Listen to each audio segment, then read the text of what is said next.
Well, welcome to the Big Four. I'm your host, Brent Adams. This week, our panelists will tackle some of the pressing questions in the grain markets ahead of the October World Agricultural Supply and Demand Estimates Report, which will be released on October 12th. Back with us for another episode, our Agricultural Economic Insights co-founder, award-winning podcaster, and this show's co-creator, David Widmar. Also from Farm Progress, Farm Futures grain market analyst, Jacqueline Holland. And from Morrison on the Markets, it's veteran commodities trader and technical market analyst, Ken Morrison. The questions we tackle here have been posed to the AEI Forecast Network. And in a moment, David will share the consensus average of AEI subscribers' responses to the topics. But before we do, I'd love to get the feedback from our esteemed panelists here. We'll start out talking about corn yields this week. What is the probability of the USDA's October WASDE report estimating the 2021 U.S. corn yield at or above 176.3 bushels per acre? And David, we'll start with you. You were part of the team that created those questions. What was the thought process behind the creation of that question? Right. So as we think about the October WASDE report, a lot of attention is going to go into this. One of them is we have the new stocks data. I'll let someone else tackle that. But we also are going to get a yield update. And we're watching the yields really closely. We watched the yields for the whole growing season. 176.3 is where the USDA came out in September. And so trying to help producers think about where are they leaning here? Do they think yields are going to go up from here? Or do we think they're going to go lower from here? So with respect to the consensus with the Ag Forecast Network, it's sitting right at 50%. Now, if you dive into some of the individual forecasts, that 50% represents the average across everybody. But if you dive into individual forecasts, people are sort of all over the board here. And I think it's just, important to help people step back and realize, how are my yield expectations forming or shaping my opinions of what's going to happen with this October WASDE report? Mm-hmm. And you've had a chance to noodle on this a bit. What are you coming away with here as we head towards this report? Well, I did really bad on the corn yield question back in September. I had the lowest score out of everybody. So I'm hedging my bet at 50%, and 50% is maximum uncertainty. So I'm sort of taking the no bet here, trying to stay in the safe harbor here. And remind me not to play fantasy football with him either. So, Jacqueline, you've had a chance to think this stuff over as well. Where do you fall on this? My focus has really been kind of centered on where are old stocks going to end up going into this new crop year. We saw USDA's quarterly grain stocks report come out yesterday.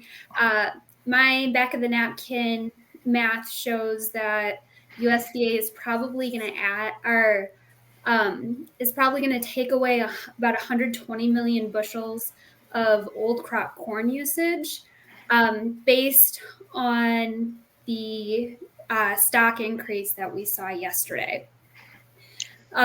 So to that end, I think we're going to see corn supplies in this new crop year move up a little bit, but the stocks to use ratio is probably going to only increase up to 9.9% given current demand levels. Currently it sits at 9.5%. So not too much of an increase, but still enough that there's a little bit more opportunities for more export volumes to go out next year. And Ken, as you mull this over, what do you think? Yeah, I have mulled it over and had the question. Well, the question was posed before yesterday, but now I've had time to look at yesterday's revisions in the 2020 crop yield, which USDA took down a little bit. And I'm inclined to think that it may have set a bit of a preview of what we might see on October 12th.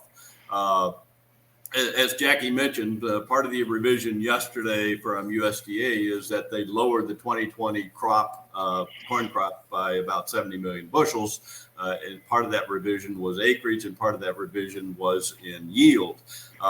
So USDA in September raised their yield relative to August.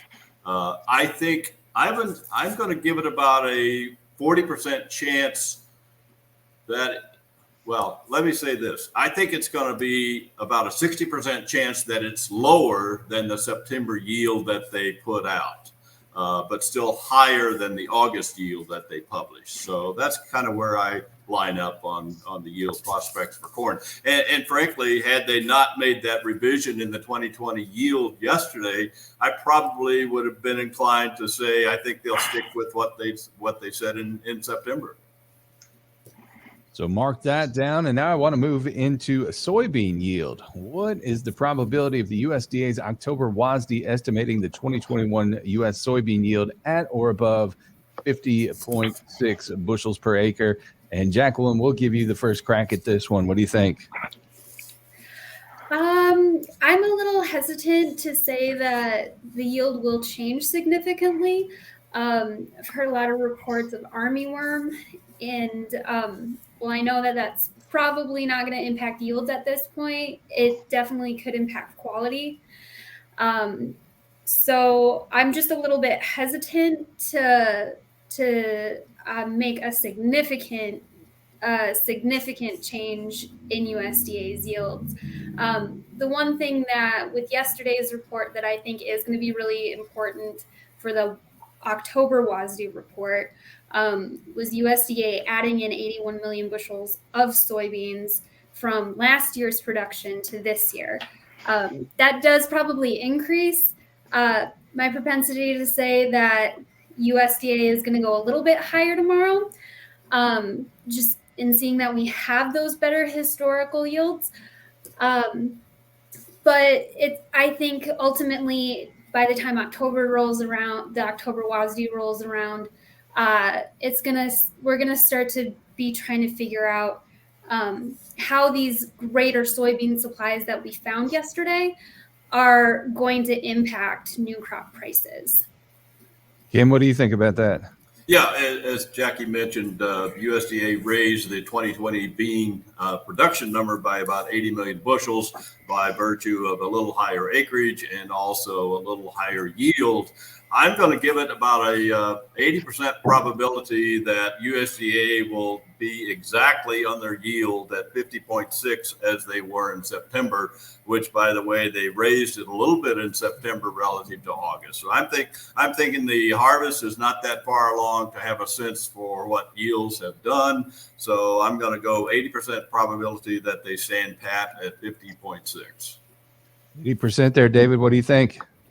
Well, I think everyone's got great points, and I really want to echo Ken's that we just don't know as much about soybeans this time of the year as we do corn. And so there's still a lot of uncertainty around soybean yields. I want to add the point that the AFN consensus, the Ag Forecast Network, is at 55% chance of it being higher in this October WASDE report. I'm kind of more at a 45% chance on this one. And the reason why is because 50.6 is above the trend line. The trend line's around 50.1, depending on how you measure the trend line. But the takeaway I want to make sure is people realize that this soybean crop right now is projected to be above trend, while we have a below trend corn yield. I'm not saying that's a problem. I just think we need to realize where we are at on the field here, and we're sort of saying it's a good soybean crop and a limited corn crop so far. David, I want to add to that point because I had a bit of a discussion with a well-known analyst for a major brokerage firm today. And he is in the camp that looking at crop conditions year over year compared to last year, he's of the opinion that the USDA corn yield is overstated by 2 or 3 bushels. But at the same time, he's of the opinion that soybean yields could be similar to what USDA is projecting. And I said to him, I said, look, if you're assuming that corn yields will be down because of crop conditions, why wouldn't you use the same logic for soybean soybean yields? And he basically came back and stuck to his guns, but the logic seems a little flawed to me. So yeah, I'm in your camp that I'm inclined to question whether the yields are there, which is one reason that I think USDA will just stand pat at 50.6 this month. And as we're trying to sort all that out, I want to move into winter wheat planning. what are your thoughts on acreage headed into 2022? And Ken, we'll start with you on this one. Well, I'm going to defer to Jackie on this. She's done an extensive survey of producer intentions on wheat acreage. I have a lot of confidence in the Farm Futures surveys on farmer intentions. So I'm going to defer to her as to what her survey said. All right, putting the ball in your court. Thank you, Ken. As Ken said, Farm Futures does 3 surveys every year. Our latest survey that we did in August asked growers what their prospective planting ideas are for the 2022 crop year. We saw our farmer respondents reported that they anticipate planting 35.4 million acres of winter wheat and 14.3 million acres of spring wheat in 2020 for a total of 49.7 million acres of wheat. That is an astronomical amount of acreage. My supply and demand analysis, given current demand conditions, that kind of leads me to believe that final wheat number will probably come in closer to 48 million acres of wheat planted next year. And given the crop shortfalls in the Northern Plains and the Pacific Northwest, I think a lot of that acreage expansion is really going to happen for winter wheat or for white wheat in the Pacific Northwest, and that hard spring wheat crop and durum crops that we just saw fall so short this year. So to that end, I think my numbers are kind of optimistic, but when you take a look at the board and look at where wheat futures are standing today, there's a lot of room for optimism. Well, David, you brought this question to the table. What's been on your mind about it? So we're going to launch an Ag Forecast Network question about this. We're still doing our due diligence. But if you're listening to this and you've sort of tuned out, you're missing a really important key part about the 2022 acreage debate. Wheat is in play, and winter wheat especially, is planting now. And so winter wheat bats first in this acreage debate. You cannot find a better time in the last 5, 6, 7 years to plant wheat than 2021. The crop insurance price is set. It looks really good. The price ratio relative to corn is very favorable. And so we're talking about a scenario of winter wheat and spring wheat as well, probably increasing. Now, if you were in the camp in 2021 wondering why corn and soybean acreage didn't increase, you really have to think about wheat and winter wheat. And so we could see another year in 2022 where corn and soybeans are scratching their heads saying, why didn't we get more acreage? And wheat is here sort of already making its decisions and motivating producers on the sidelines already. Well, if in any way, shape, or form you've tuned out, shame on you, because we've got some good stuff here. And as we start to wrap up our time here this week, I want to zero in on inflation. You know, there's been a lot of conversation about inflation here lately. How are you thinking about inflation as it relates to agriculture and ag markets? And Ken, we'll start with you on this one. Well, a lot of people are going to cite fertilizer prices as the first thing that comes to mind when you talk about inflation in agricultural markets. You might be interested to know that according to DTN's survey of retail fertilizer prices, we're still about 20% below the levels of 2008. November 2008 was the high water mark for fertilizer prices. So we're still, in terms of nitrogen and urea, we're still about 20% below that level. But I think in terms of inflation, in terms of the cost of moving goods, and I don't think there's any mode of transportation that hasn't increased their cost.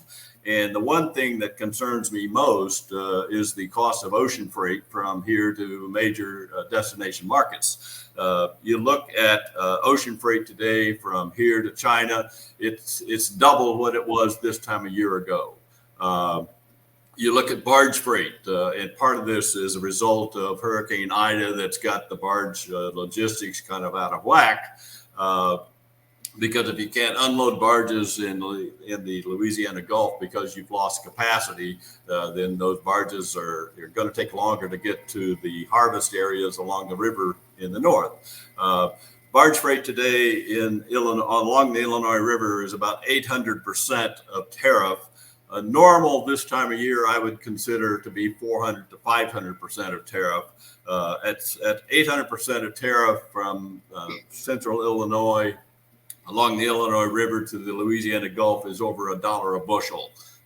So you're talking a substantial increase in the cost of barge freight, and it's largely been brought on in large part from the Hurricane Ida effect. But that obviously fuel prices are approaching the highest level since we've probably seen since 2008 as well.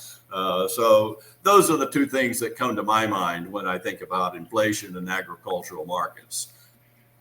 Jacqueline, how about you? I'm going to take more of an operational view of inflation. We've heard all of the rhetoric about all of the supply chain issues, but how does that actually trickle down to the farm gate? And from an operating standpoint, it opens the door to breaks in momentum. So kind of looking at LP inventories, LP inventories are 28% lower right now than they were the same time a year ago. And, we're seeing a lot of rain move through the Midwest this weekend. For growers who maybe have some late planted crops and who are worried about the La Nina effect, possibly drenching later planted fields later this fall, having those LP supplies on hand is going to be so critical to keep harvest progress and going and maintain quality for that matter too. We're also talking, a friend of mine is an account representative for a seed company, and he's trying to figure out if he's going to have enough glyphosate supplies on hand to be able to sell Roundup next spring, because Bayer's glyphosate plant in the Gulf is, I think, still offline. So inflation is not just a higher cost of doing business for U.S. farmers, but it really has the propensity to just increase the amount of operational struggles that farmers are going to face this harvest and also next spring. David, I know this is another question that's been burning in your mind here for a while. Right. And so I think we have to be very specific when we're talking about inflation. It's easy to point to higher prices at McDonald's or higher fertilizer prices or limited availability of input and say, oh my gosh, inflation is causing problems. But, when we look at some of the data that's coming out of inflation measured across the entire U.S. economy, the Federal Reserve uses the PCE index. That's at 4.1% in July.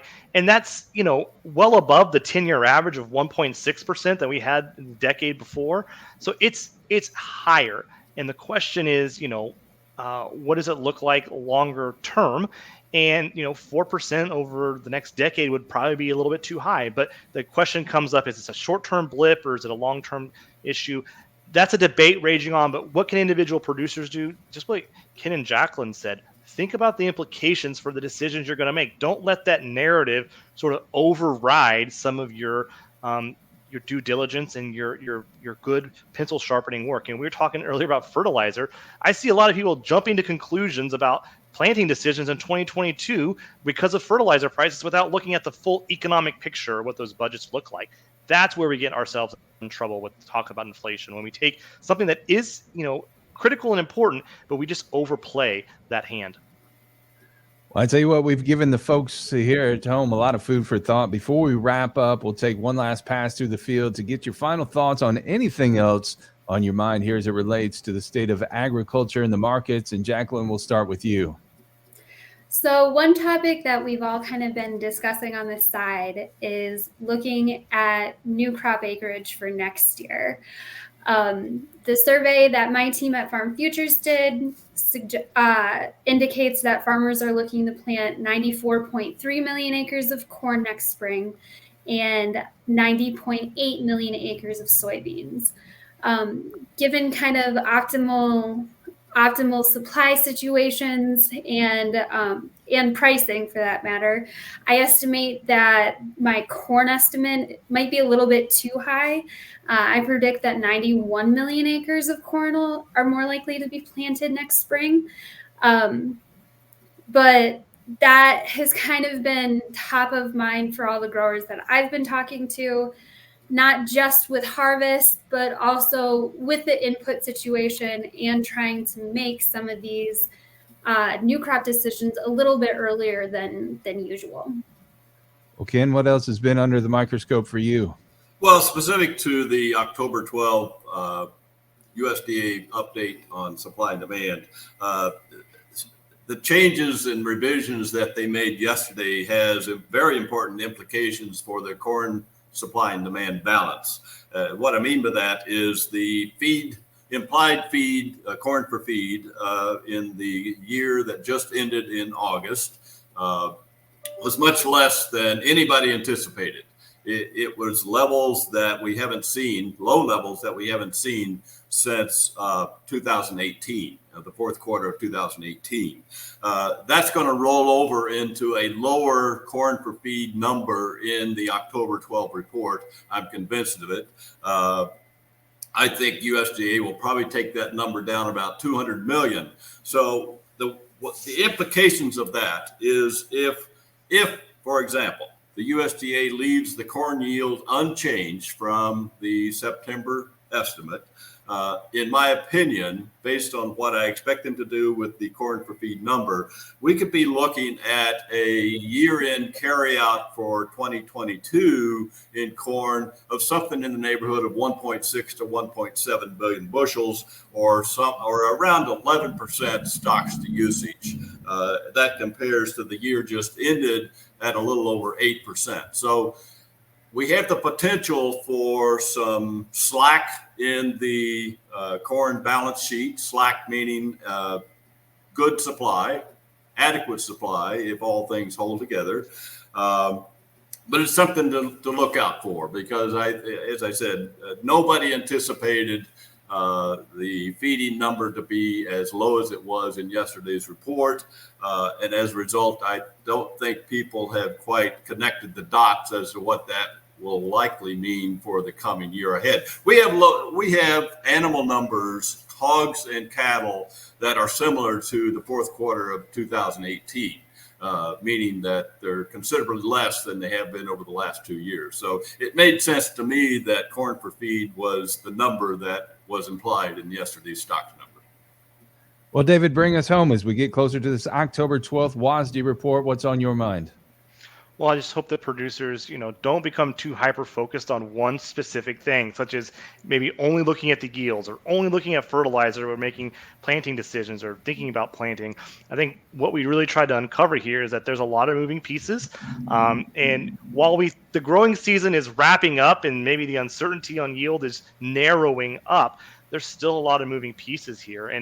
And we're starting to see some of the implications of higher commodity prices, which is, going to limit usage. High prices have a way of curing themselves. And we also see implications of these commodity prices and these returns going into cash rental rates and then the budgets for 2022. So we're starting to close the book on 2021, but that starts to open the book for next year. And we have to be very diligent in our decision-making process as we move through that. Well, we hope you've enjoyed this episode of The Big Four, and we invite you to join us again next time as we address some of the key issues in the grain markets. In the meantime, check out Jacqueline's work at farmprogress.com, and you can follow Ken's insights at morrisononthemarkets.com. You can also check out the award-winning work being done by David Widmar and Agricultural Economic Insights co-founder Brent Gloy at aei.ag. And don't forget, subscribe to the Inside FarmLife podcast, where each week I bring you the best in ag industry newsmakers, hot button industry issues, educational features, and the best in true country music. You can find that at Apple Podcasts, Google Podcasts, Spotify, Stitcher, TuneIn, iHeartRadio, Amazon Music, Deezer, Audible, Odyssey, and YouTube. Also, you can find the Big Four and all of the programming from FarmLife Media on our new website, farmlifemedia.com. Well, that's all the time we have for this time. For our panelists, Jacqueline Holland, Ken Morrison, and David Widmar, I'm Brent Adams. Thank you for joining us on the Big Four.